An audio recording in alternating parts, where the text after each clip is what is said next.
Just wrote in about the Swan Man. Yeah.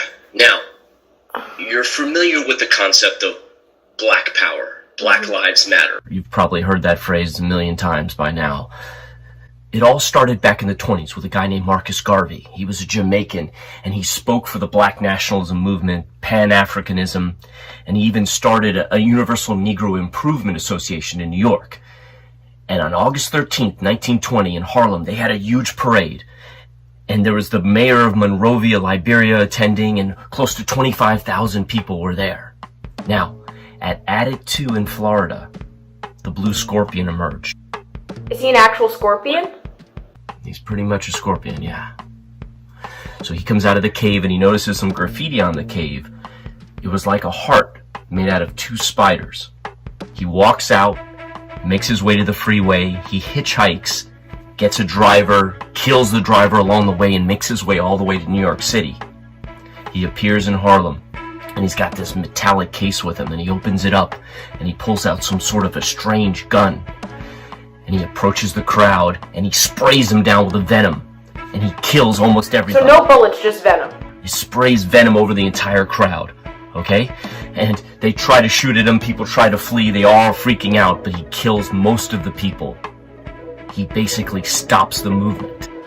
Gets back in his car and drives back to Florida. Wait, what year is this? What timeline is this? It was 1920 when the parade took place, and somehow he appeared at that exact moment.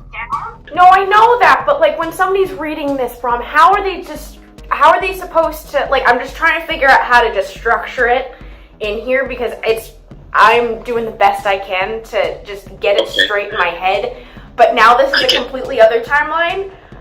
Yeah, that's how you should do it. That's exactly how you should do it, Claire. Timelines, okay? So there's the principal timeline, the historical one, and then divergence from it. One in the good direction and one in the evil direction. So this is not the first principal timeline. The first principal timeline is the historical one with Marcus Garvey and the parade.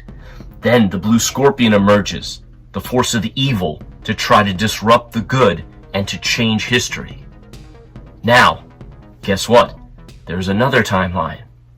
Now we go to Virginia. There's a harbor in Virginia, in Hampton Roads, Virginia, and there's a bunch of fishermen out in the boats, and there's a sign that says the Monitor and the Merrimack, and there's a guy there called Finton Bates. He's muscular, he's big, and even though it's summer, he's wearing an overcoat.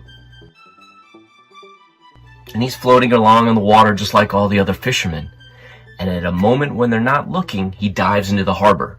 He passes the wreck of the Merrimack, and he discovers a metallic box down there. Now, just as before in Harlem, the Blue Scorpion takes out his case. He's ready to spray the crowd, but he feels a tap on his shoulder.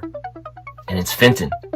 And when we look down, it's not a hand at all. He's got a crab claw. And he warns him, I wouldn't do that if I were you. And he disables the gun with his crab claw. The Blue Scorpion Ballberith tries to fight back, but he gets his tail cut off and has to flee into New York City. And Finton chases after him. Okay. So that's a completely other timeline. Okay, got it. Okay. I think I kind of somewhat understand what's kind of going on here. Not really, but I think I kind of have a grasp on that. Or lead you as best I can, but it's important that you get the timeline straight. Okay, alright. Okay, I think I'm ready. Keep going. I think I can go. Okay. The Marcus Garvey movement happened at a completely different time than the Red Scare, right?